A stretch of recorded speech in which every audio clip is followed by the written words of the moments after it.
Silas here today. Thanks, Tim. I appreciate it. Well, good morning.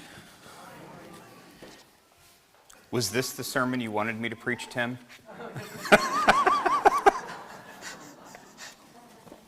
Boy, there's no hiding anything in here, is there? All right. It is bulletproof, though. That's one of the rules of pulpit supply is you don't make a mess. So I haven't had any shots fired at me since the end of the LCU days. It is actually a real privilege to be here. As Tim mentioned, so Lincoln Christian Institute is one of the remaining pieces of the old Lincoln Christian University. In fact, it is actually legally Lincoln Christian University. We just adopted an assumed name of Lincoln Christian Institute. And I'm not going to give you a commercial on LCI. I have a table set up out there. If you would like to hear a commercial on LCI, I would be happy to do that, and we could add that to the commercial for the shingles vaccine that you kind of quietly got just there. Suffice to say, we're really grateful for your support. This has been a wonderful year. After a very hard year, this year has been a year of real growth. We added another staff member, Greg Taylor, who was the lead minister at Second Church in Danville, joined us in September. Our classes, we're right now gearing up for tomorrow is a Life of Christ retreat, which is the culmination of the Life of Christ course that was originally going to be taught by Fred Johnson, who I would imagine you all know. But that class got too big, and so that class got broke into two different retreats, one with Fred and one with Mark Scott. So it's been fun to actually see growth in our staff, growth in the number of people who are getting non-credit education in Bible theology and such. But I can talk to you more about that if you want afterwards. This morning I want to start with a story from a guy named Matthew Sleeth. This is a medical school story, and my life has quite a few medical school stories because I lived with my wife all the way through 4 years of medical school. Many of those stories I would not foist upon you because I wasn't real keen on having them foisted upon me, but this one from Matthew Sleeth is a good one. He says, 6 of us stood around a translucent, illuminated X-ray viewing screen. We were third-year medical students, and our overall knowledge of the basic sciences would never be better. We'd mastered anatomy, pathology, physiology, and pharmacology. We knew everything there was to know about medicine, in theory. We were ready for our first lesson in radiology, so we took a deep breath, squared our shoulders, and stared at the front and side views of the chest X-rays that were on the screen. "Do you see anything amiss?" the radiologist asked. Just quiet. "Well, if you don't see anything wrong, does anyone care to comment on what's right?" Still more quiet. "Okay, let's start with the basics. Who can tell me the sex of the patient?" And so he began teaching us the fundamentals of reading an X-ray. It was a she, 20 to 40 years of age. The diaphragm was normal, the heart was not enlarged, no infections could be seen in the lungs. We couldn't really see any tumors. After a half an hour of tutelage, we were really getting the hang of radiology. Then our professor began with some less obvious questions. Has she ever had any chest trauma? Vacant stares. Does she have a partially collapsed lung? Whoops, forgot to look for that. Lynn, the smallest of us, but the one with the most pluck, interrupted the silence with the next best thing to an intelligent answer. What's the patient's history? Good question. Cough for a few days, no fever, no chills, no weight loss, no weight gain, no night sweats. Nothing in the patient's history suggested anything other than a garden variety cold. Then we were asked to consider some more subtle manners. Is she right-handed or left-handed? What kind of work does she do? Maybe there was a reason this fellow chaired the department, I thought. We asked one another questions and thought of every obscure disease that we had ever studied, and for fleeting moments each of us even saw evidence of various maladies on the X-ray. Finally, we concluded that the X-ray had no more secrets. An hour's worth of looking had confirmed what our textbook said was the hardest kind of X-ray to be certain of, a normal one. We'd gotten the point. A lesson had been learned. Our teacher moved to put the films away. We all looked at one another with newfound confidence. We'd gone from being mute to being able to describe subtleties. If we'd been any better at hand-eye coordination and duller at memorizing, we might even have given one another high fives. As we turned to our next task, which was lunch, our mentor spoke one more time. He said, "This film was read by the doctor in charge of the emergency department last night, and the radiology resident on call last night, and the one this morning, and they all agreed with you. But I called the patient this morning to tell her that I think she has cancer. We all forgot about lunch and turned back to the x-rays. He got them back out, put them up on the machine. We stared at the films, but we couldn't see any evidence of cancer, even though we tried to talk ourselves into it. We looked and looked, but to no avail. I'll give you a hint, he said. It's not something there, but something missing that bothers me. Even with this clue, we came up blank, and we really tried. We pointed to one thing after another, and each time he just shook his head no. Someone's stomach rumbled. We were tired, we were hungry, and we were ready to admit defeat. Our teacher mercifully gave away the answer in his final question. He says, "Where is the left clavicle?" That's this bone right here. Where was the left clavicle? It was missing. We hadn't seen it because it wasn't there. The patient's collarbone was gone, most likely eaten away by cancer. Sometimes it's a lot harder to figure out that something is missing than it is to see that something is wrong. And I want to talk this morning about something that for most of us is missing, and it's been missing for so long we don't even know it's gone, and that's rest. If you read Genesis 2, verses 2 and 3, it says, "By the seventh day God had finished the work he had been doing, and so on the seventh day he rested from his work. Then God blessed the seventh day and made it holy, because on it he rested from all of the work of creating that he had done." In the beginning, God created the heavens and the earth, the seas and the skies, the plants, the trees, and for reasons I'll never understand, the platypus, but he made a lot of stuff, right? Then he made mankind in his own image, and then he rested. Now, God did not rest because he was tired. That's not a thing that God has to deal with. He rested because that's what he wanted us to see is what you do when you work. When we read about day 7, we tend to jump in our minds forward to the commandment in Exodus 28 to remember the Sabbath day by keeping it holy, but that really is skipping ahead quite a bit. For one thing, the 10 Commandments come after the fall, right? That's after the introduction of sin into our world. The 10 Commandments are just a loving father trying to give his errant offspring some boundaries to live in a world that's no longer perfect. But this idea of resting on the seventh day, there's no fall yet there. There's no sin. The world is unbroken by our rebellion. The idea of a rhythm of both work and rest was central to God's relationship with his people, even when things were perfect. Let me give you an example.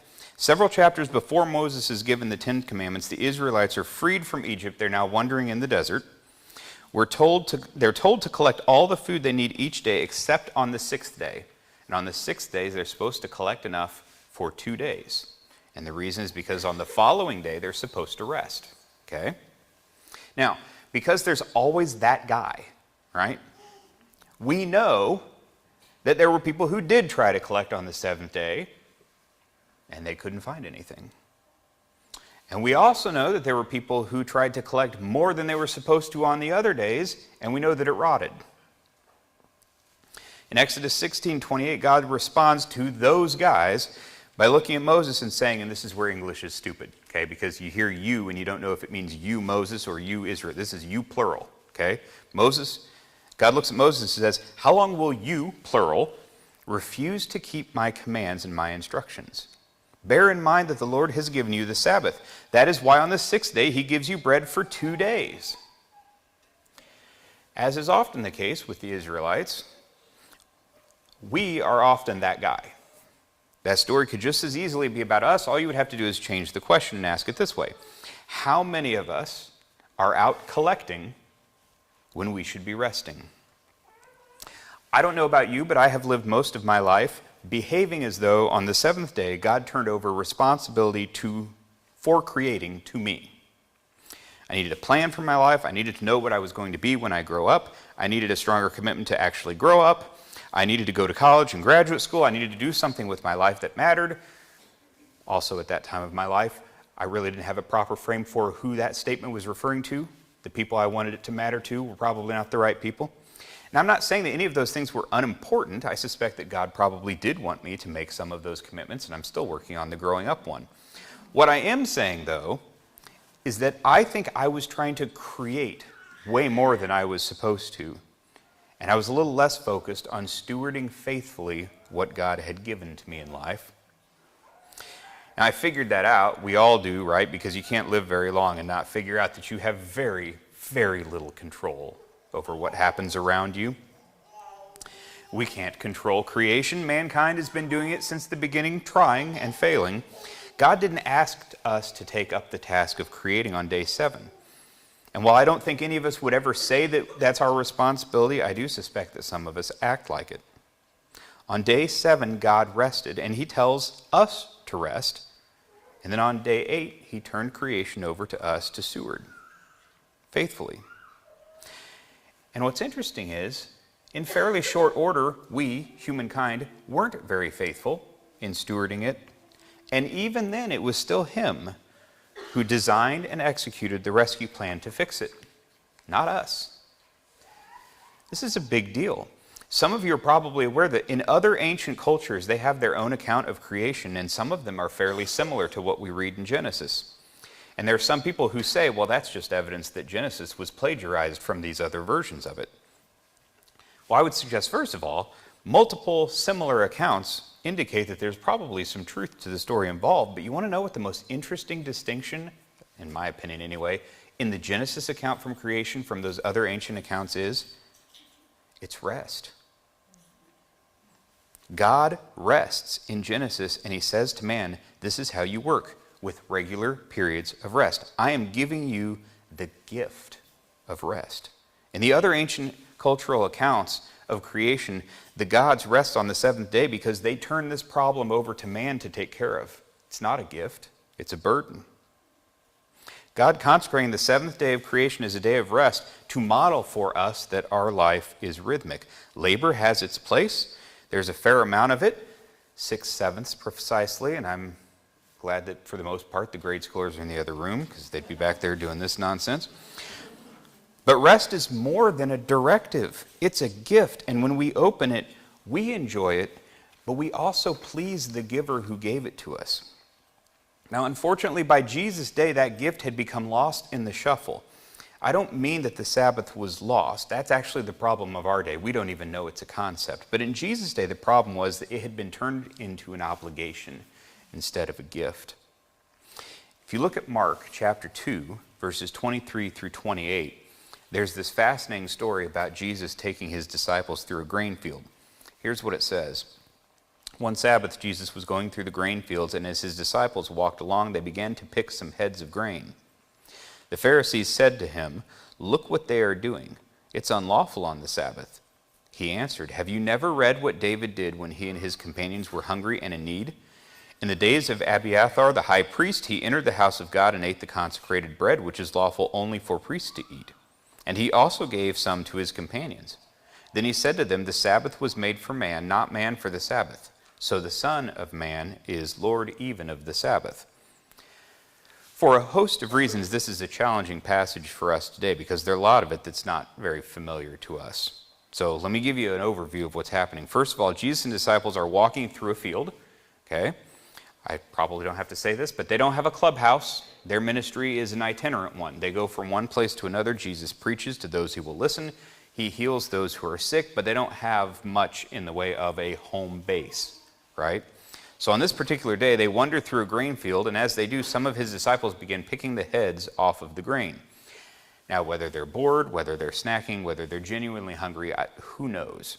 The point really of this passage is not why they were doing it. The point is that they were doing it, and on the Sabbath. Because as a general rule, harvesting grain is considered work. And the Pharisees call them out. They say, "We do not harvest on the Sabbath." And Jesus responds by asking them if they've ever heard the story of how King David ate consecrated bread for himself and his men, even though it was only supposed to be eaten by priests. Now, at first glance, this is my least favorite kind of argument. It's okay for me to do something I shouldn't because this other person did something that they shouldn't have first.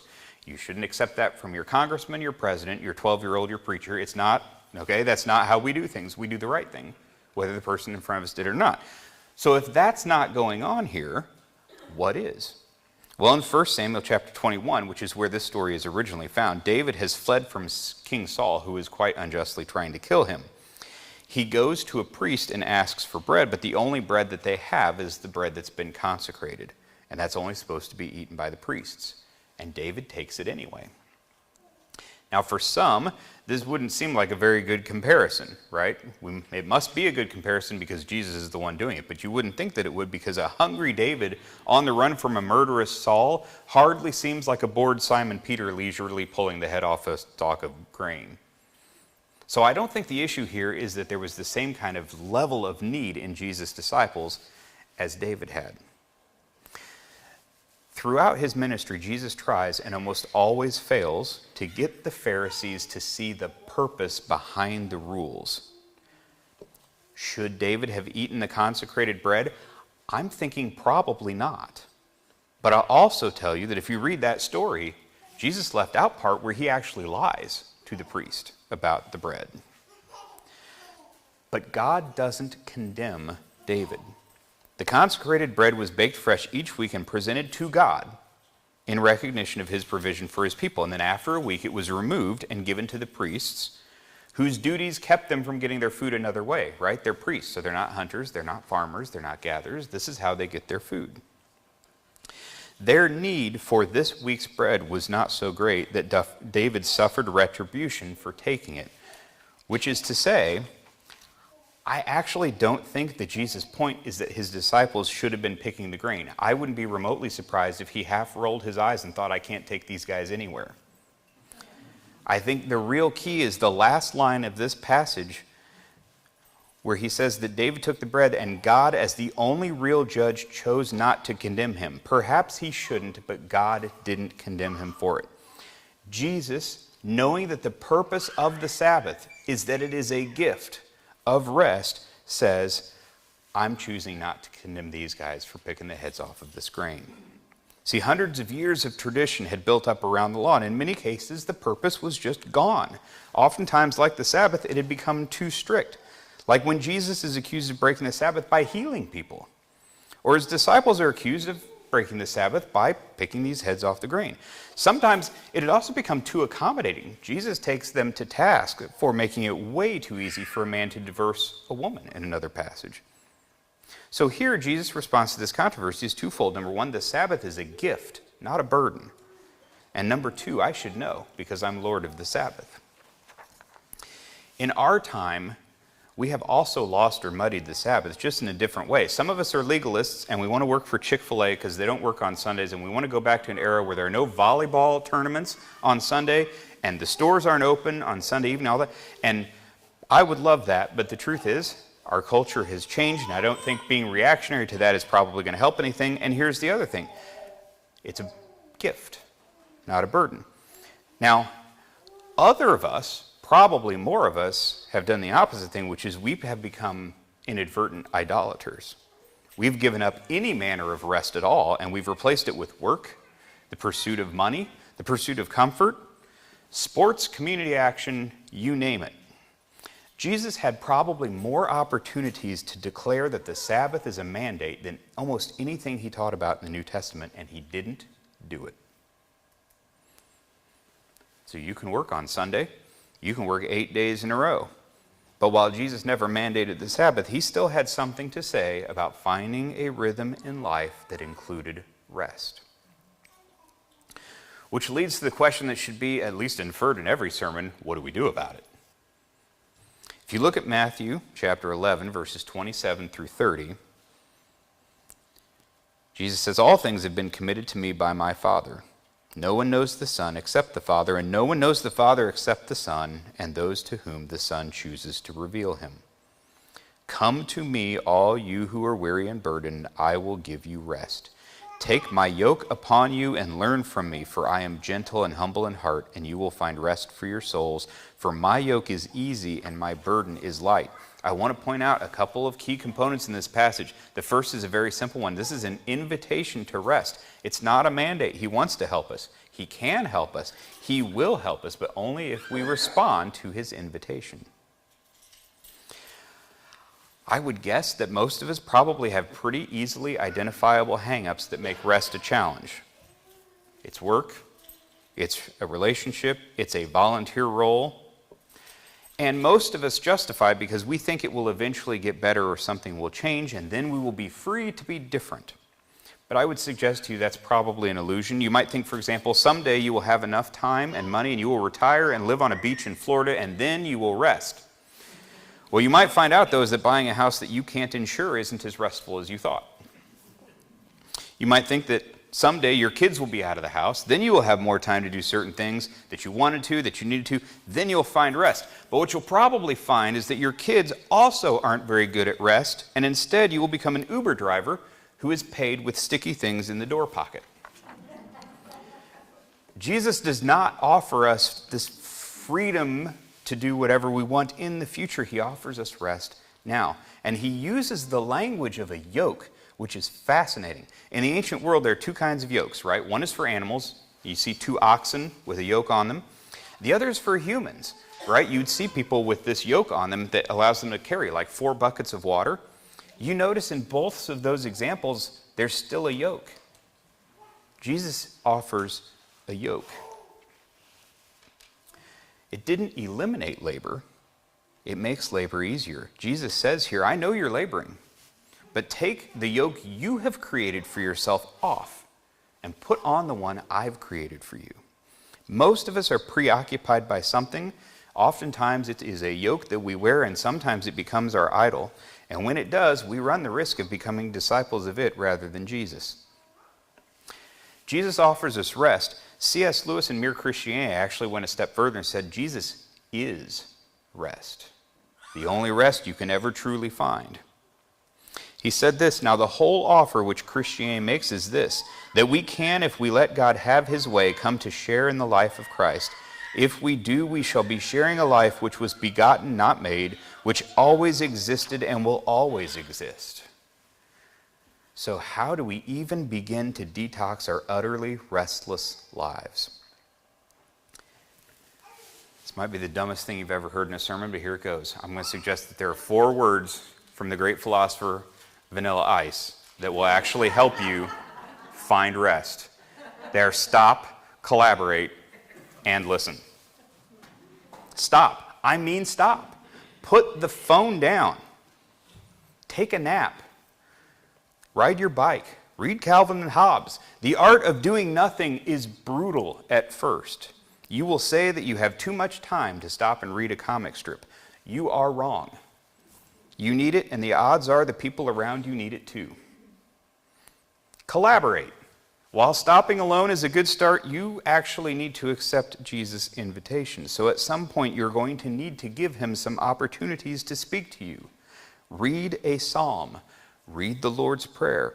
If you struggle with reading Scripture, try picking up a copy of the Message version of the Bible. If that's still a struggle, try picking up a copy of this series called The Bible for Everyone by N.T. Wright and John Goldengay. If that doesn't work for you, read the writings of trusted people who have come before us who wrestled with the same kind of collaboration with God, people like Bonhoeffer or Augustine or C.S. Lewis. And then listen. You will be amazed by what you are able to hear without all of the fog and all of the static. But here's what I think you'll realize first. When you rest, you can worry just a little bit less about being a mom, a daughter, a sister, manager, backline, swing shift, all of the things that cloud our lives. And you can instead be reminded just for a bit that you are foremost a beloved child of God, made in his image. God knows how powerful that regular reminder is and how much we need it, and it's why he invited us to rest with him on a regular basis. Would you pray with me? God, I thank you for this day, and I thank you for this congregation. I thank you for the ability that we have to worship together here. We have the ability to worship in a country that allows it. Lord, I ask that you be with Tim, continue to heal him. I ask you be with this congregation. Help them to balance their labor, their rest with you. Help them to lead the kinds of lives that allow those around them to see something different. God, your call for us to be unified and to be loving, it's probably the best evangelistic method that there is. God, help us to do it well. Help us as we go about the rest of our week to treat each other well, to listen to you, and to be ready to give an answer to anyone who asks what's different about our lives. We thank you for the gift of your Son, and it's his name we pray. Amen.